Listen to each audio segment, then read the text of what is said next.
এই হলো সেই ঐতিহাসিক স্থান the house of Lord Canning.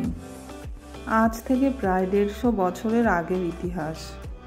British ভারতের শেষ গভর্নর জেনারেল তথা ভারতের প্রথম ভাইসরয়, যার পুরো নাম ছিল চার্লস জোহান ক্যানিং, পশ্চিমবঙ্গের সাউথ 24 পরগনা জেলার মাতলা নদীর তীরে এই বিশাল অট্টালিকাটি কিন্তু তিনিই নির্মাণ করেছিলেন। আর তার নাম অনুসারেই কিন্তু এই শহরের নাম ক্যানিং শহর রাখা হয়েছিল। তো বন্ধুরা, রাধে রাধে সবাইকে। আর আজকে আমি যাচ্ছি সেই স্থানে, আর তোমরাও চলো আমার সঙ্গে আজকে সেই ঐতিহাসিক স্থান দর্শন করতে। আর আমি এখানে বাড়ি থেকে বের হয়ে পায়ে হেঁটেই কিন্তু পৌঁছে গেছি ক্যানিং স্টেশনে। আর এখান থেকেই কিন্তু আমি বাঁ দিকের একটা রাস্তা ধরেই সোজা পৌঁছে যাব সেই স্থানে। রাস্তার পাশেই মন্দিরটা ছিল। তো আর কিছুটা যেতে হবে আমাকে। আর আমি এখন পৌঁছে গেছি সেই স্থানের পাশেই। তো এখানে কিন্তু একটা সুন্দর শিশু উদ্যান ছিল। তো প্রথমেই আমরা কিন্তু এখানে একটু ঢুকেছিলাম, আর এখানে সুন্দর দোলনা ছিল, তো একটুখানি আমরা এখানে বসে নিয়েছিলাম। তারপরেই কিন্তু চলে গিয়েছিলাম সেই লর্ড ক্যানিং হাউস। তো এই হলো সেই স্থান। বর্তমানে এই স্থান সম্পর্কে কিন্তু নানান রকম লৌকিক অলৌকিক মতামত শোনা যাচ্ছে। তো এই ভিডিওতে আমি সেই সমস্ত রহস্যই কিন্তু তুলে ধরবো আজকে। আর আমি এখন কিন্তু চলে যাচ্ছি আস্তে আস্তে বাড়িটার ভিতরের দিকে। যদিও কিন্তু এর ভিতরে প্রবেশ নিষেধ, তবুও যতটা যাওয়া যায় আমি কিন্তু ততটাই যাব। আর বট আর অশ্বত্থ গাছের শিকড়গুলো বাড়িটাকে কিন্তু একদম জড়িয়ে রেখেছে, ঠিক যেন একটা ভুতুড়ে বাড়ির মতো। আর এখান থেকেই কিন্তু আমি প্রবেশ করলাম এর বারান্দার ভিতরে। খুব একটা উঁচু ছিল না বারান্দাটা, কিন্তু এ মাথা থেকে ও মাথা বেশ অনেকটাই লম্বা ছিল।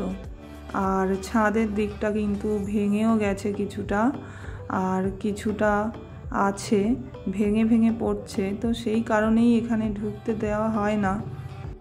আর দরজা জানালাগুলো কিন্তু দেখা যাচ্ছে কতটা লম্বা। সেই সময়ের 150 বছর আগেকার কিন্তু ঘর আর দরজা জানালা এমনই হতো। আর আমি যাচ্ছিলাম একটু বারান্দার ওই মাথার দিকে, যাতে ভিতরের কোনো কিছু যদি একটু দেখা যায়।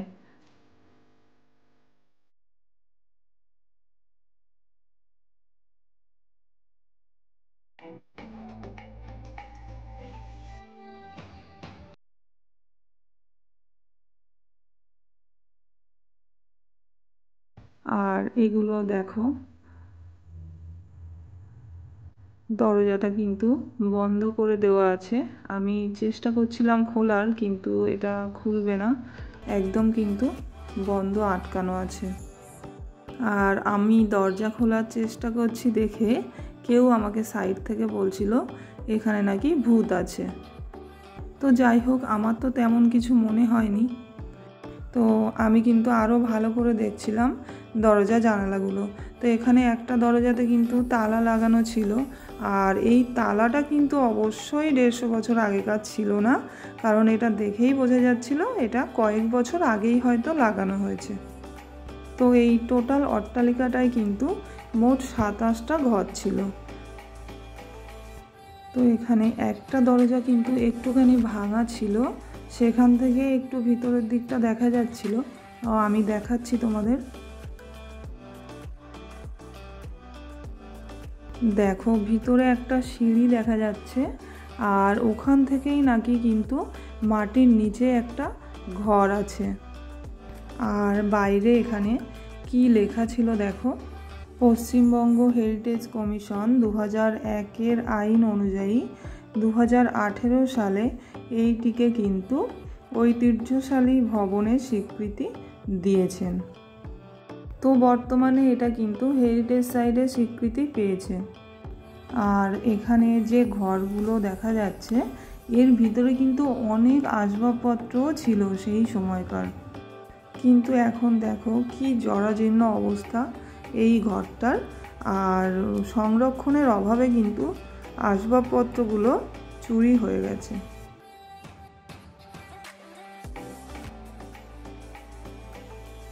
তো এটা তো গেল ভিতরের দিক, আর আমি এবার চলো তোমাদেরকে একটু ঘুরে দেখাই বাইরের সাইডটা।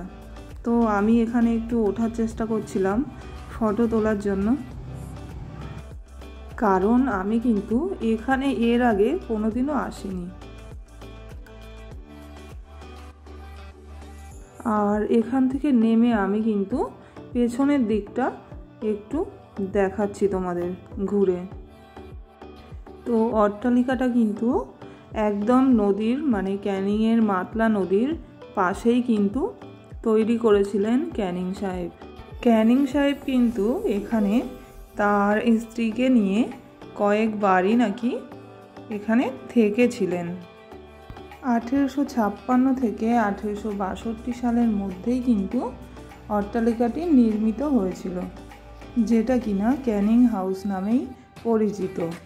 মাতলা নদীতে বন্দর তৈরির উদ্দেশ্যেই কিন্তু এটা নির্মাণ করেছিলেন, কিন্তু পরবর্তীকালে মাতলা নদীর নাব্যতা হারানোর ফলে এই প্রকল্পটি কিন্তু বন্ধ করে দেওয়া হয়েছিল।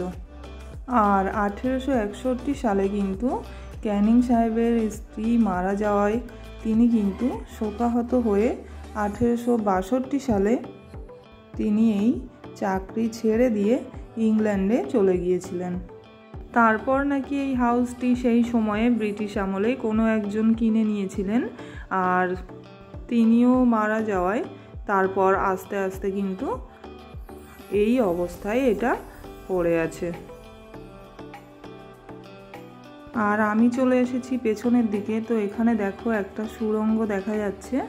তো এখান থেকেই কিন্তু, আমি ভিতরটা খুব অন্ধকার বোঝা যাচ্ছে না, তো এখান থেকেই কিন্তু নাকি গুহা আছে একটা, আর ওটা থেকে নাকি বিভিন্ন দিকে রাস্তা ছিল সেই সময়ে, মানে বাইরের দিকে বেরোনোর। আর আমি আরও ঘুরে একদম পেছন সাইডে চলে যাচ্ছি, আর ওখান থেকে কিন্তু নদীটা দেখা যাবে, বোঝা যাবে যে কতটা কাছে। একদম কিন্তু মাতলা নদীর তীরেই হাউসটা বানানো হয়েছিল।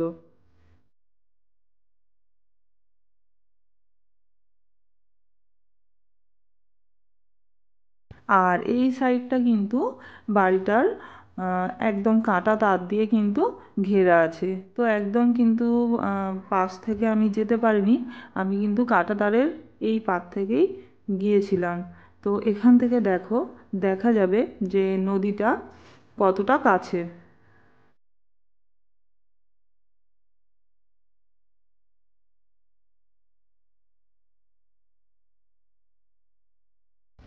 তো আমরা তো এখান থেকে যাচ্ছিলাম, আর এইখানকার আশেপাশেরই কিছু মানুষ কিন্তু আমাদেরকে বলছিলেন তারা নাকি এখানে কোনো এক অমাবস্যা নাকি পূর্ণিমার রাতে নাকি ভূত দেখেছেন। আর তারপর নাকি এখানে কেউ গেলে বা বেশি সময় এখানে ঘোরাঘুরি করলে তাদের নাকি শরীর খারাপ হয়, মানে অসুস্থ হয়ে যায়। তো যাই হোক, আমি কিন্তু এই সমস্ত কথায় কান না দিয়েই এগিয়ে যাচ্ছিলাম আর তোমাদেরকে নদীটা দেখানোর জন্য। তো সামনেই দেখো এখানে কাঁটাতারের বেড়া, তারপর কিন্তু এই পাশ থেকেই রাস্তা, আর এইটাই কিন্তু নদীর রাস্তা। আর এখান থেকে কিন্তু ব্রিজটাও দেখা যাচ্ছিল। এখন কিন্তু এটা ব্রিজ হয়ে গেছে, যেহেতু নদীটাতে আর অতটা জল নেই, মানে নদীটা অনেকটা ভর্তি হয়ে গেছে, তো এখান থেকে কিন্তু ব্রিজ হয়ে গেছে। এখান থেকে কিন্তু পুরোটাই ছিল চওড়া নদী। তো এখানে দেখো সব কত ভর্তি হয়ে গেছে, তো তবুও কিন্তু নদীটা এখনও যা আছে সেটাও কিন্তু অনেক। তো সেটা কিন্তু ওই দিকে ছিল, আরও একটু এগিয়ে যেতে হতো সামনের দিকে। আর আমি কিন্তু এখানে অনেকটা মানে বিকেল হয়ে এসেছিলো, সন্ধে হয়ে এসেছিলো, তো সেই কারণে আমি আর খুব বেশি দেরি করিনি, আমি কিন্তু বাড়ির দিকে রওনা দিয়েছিলাম। তো বন্ধুরা, ভিডিওটা তোমাদের কেমন লাগলো আমাকে কমেন্টে জানিও। ভালো লাগলে অবশ্যই লাইক সাবস্ক্রাইব করে দিও। সবাই খুব ভালো থেকো। রাধে।